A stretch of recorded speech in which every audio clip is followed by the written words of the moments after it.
ኪዳነ ምሕረት እናቴ። እንግዲህ አምላካችን ኢየሱስ ክርስቶስ ያዘነባቸው በመሄዳቸው ትምህርቱን አቃለው በመሄዳቸው ያዘነባቸው ተማሪዎች ያሳዩትን ትምህርት መምረጥን አይተናል። ሁለተኛ መምህሩን ከገደብ በላይ ማድነቅን አይተናል። ሶስተኛ መምህራንን ማቃለልን አይተናል። የመጨረሻው ለሕይወት ብሎ መማር። እስኪ በሉ ለምን ብሎ መማር? አሁን ለወራት ተምራችኋል። የተማርነው ለምንድን ነው? ለምን እንዲሆነን ነው? ለሕይወት ነው። ለጠቅላላ እውቀት አለ። እንደው አንዳንድ ሰው ሲጠይቀን መልስ ለመስጠት አይደለም። ቃለ እግዚአብሔር የምንማረው የዘላለም ሕይወትን ምን እንድንል ነው? እንድናገኝ። ቅዱስ ጴጥሮስ ርዕስ ባደረግነው ቃል ላይ ጌታ ሆይ ወደ ማን? አንተ የዘላለም ሕይወት ምን አለ? አሁን የተማርነው ቃል የምን ቃል ነው? የዘላለም ሕይወት ቃል ነው። የምድራዊ ሕይወት ቃል አይደለም። የጊዜያዊ ሕይወት ቃል አይደለም። የሥጋዊ ሕይወት ቃል አይደለም። የዘላለም ሕይወት ቃል ነው። የተማርነው ለዘላለም ሕይወት ያድርግልን። ስንማር ቃለ እግዚአብሔርን ስንማር እግዚአብሔር ይናገረኛል ብሎ መማር ያስፈልጋል። እግዚአብሔር ዛሬ ለኔ ምን ሊለኝ ነው የሚፈልገው? ምን መልእክት ሊያስተላልፍልኝ ነው? በቆመው ሰው አድሮ በሚያስተምረው ሰው አድሮ የኔን ድካም አይቶ የትኛውን ቀዳዳ ሊሞላልኝ ነው? እግዚአብሔር በአንድ ልጁ በኢየሱስ ክርስቶስ የሚሞላው ክፍተት በእያንዳንዳችን ሕይወት ውስጥ አለ። የለም? አለ። አንዳች የሚጎለን አንዳች የሚያንሰን ነገር አለ። ስለዚህ በምንማረው ትምህርት ውስጥ ዛሬ እግዚአብሔር ምን ሊናገረኝ ነው ብሎ መማር እጅግ በጣም ያስፈልጋል። ሳሙኤል ተናገር ባሪያህ ምን ይላል ይሰማል እንዳለው ቃለ እግዚአብሔር የሚማር ሰው ለሕይወት ብሎ መማር አለበት። አሁን የተማራችሁ ትምህርት ውስጥ ምስጢረ ሥላሴ ተምራችኋል። ምስጢረ ሥላሴን ብቻ አይደለም የእግዚአብሔርን ሦስትነትና አንድነት ተምራችኋል። በዚያ ውስጥ ምን ትማራለህ? አንድነትን፣ ኅብረትን፣ ፍቅርን በዛ ውስጥ ትማራለህ። ምስጢረ ሥጋዌን ትማራለህ። የእግዚአብሔርን ትሕትናውን ሰውን ለማዳን የሄደበትን ርቀት ትማራለህ። በምስጢረ ጥምቀት ትሕትናውን ትማራለህ። በምስጢረ ቁርባን ፍቅሩን። መቼስ አምላኬ ይወደኛል ይላል ሰው። የፈለገ ቢወደው ግን አምላኩን ምግብ አድርጎ የሚበላ ሃይማኖት ክርስትና ብቻ ነው።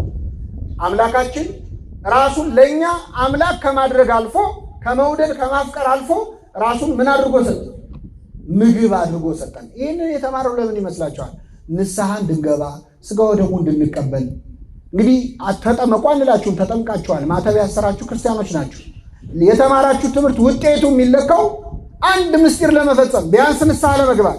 ለሥጋ ወደሙ እንኳን አሁን ዝግጁ አይደለሁም ብለን ብናስብ ቢያንስ ንስሐ ለመግባት ቢያንስ መንገዳችንን ለመቀየር የምንዘጋጅበት ሊሆን ይገባል። አንዳንዴ ትምህርት እየተማርን ለራሴ ብለን አንማርም። አሁን የሚሰጠው ስብከት የሚሰጠው ትምህርት የሚመስለን ለእኛ አይደለም።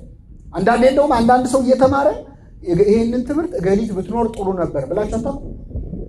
ወይም ደግሞ ለገሌ ልክ ልኩን ነገረልኝ ብለን እናስባለን።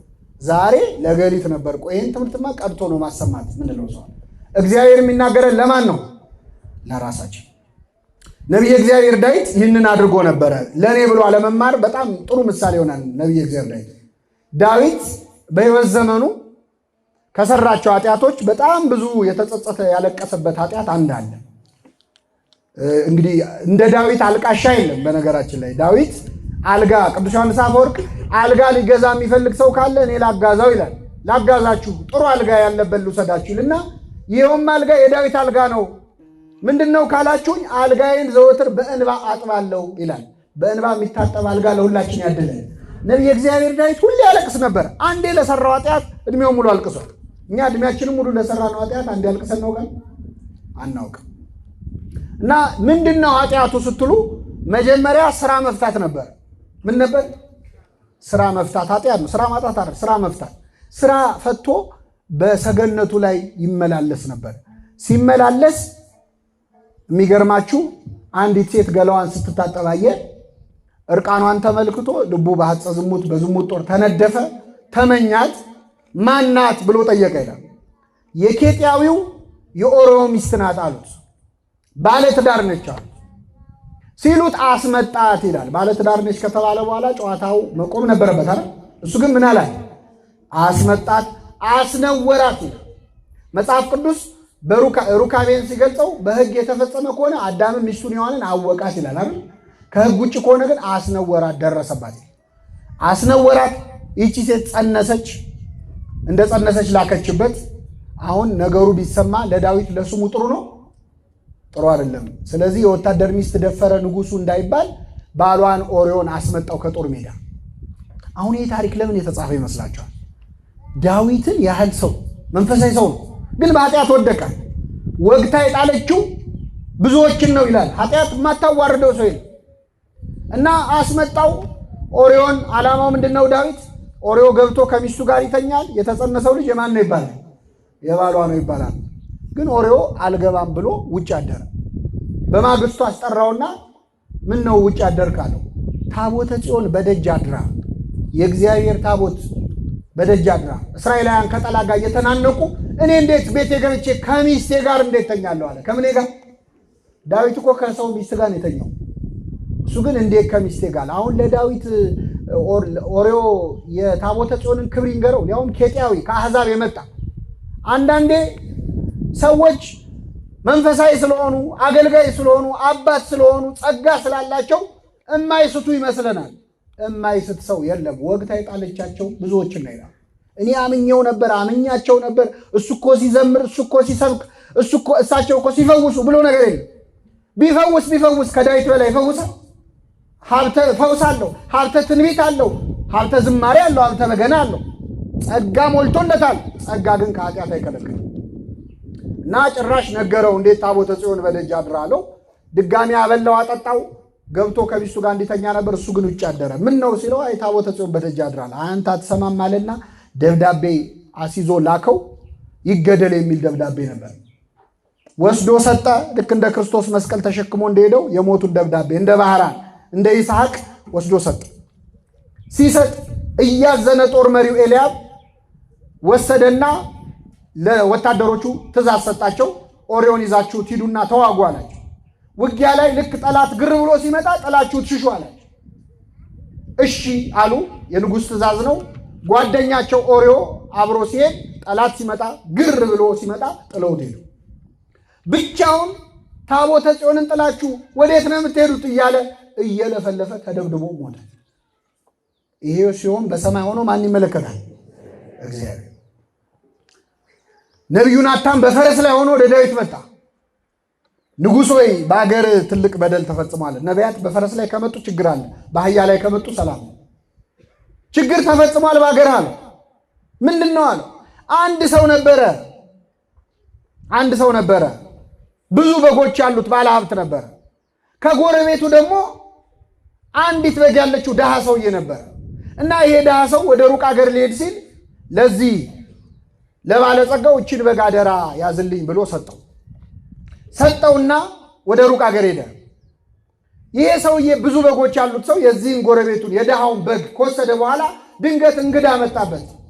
እንግዳ ሲመጣበት እችን አንዲት በግ ከበጎቹ ላለማረድ ሳስቶ አንዲቱን በግ አረደበት እና እንግዳ አስተናገደበት።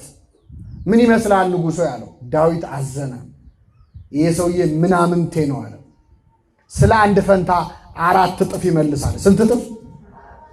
ወንጉስ ፈታይ ከበርስከ ንጉሶ የፈረድከው በራስ ላይ ነው። ብዙ በጎች አሉት የተባልከው አንተ ነህ። አንድ በግ አለ የተባለው ኦርዮ ነው። እንግዳ መጣብህ የተባለው ፍትወት ነው፣ ጊዜያዊ ምኞት ነው።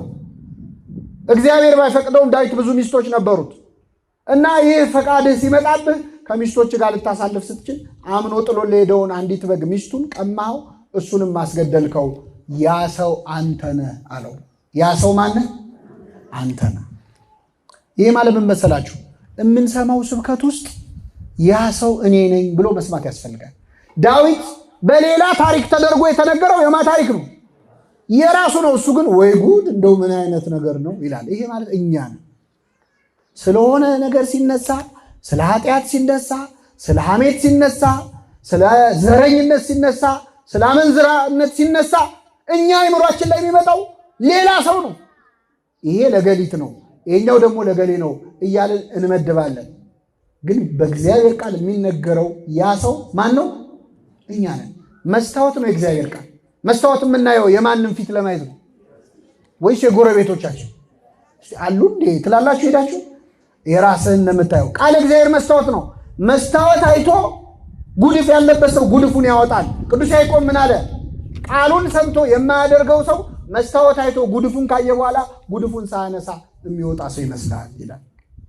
ስለዚህ አምላካችን በምንማረው ቃል ውስጥ ራሳችንን ፈልገን እንድናገኝ በቸርነቱ ይርዳን።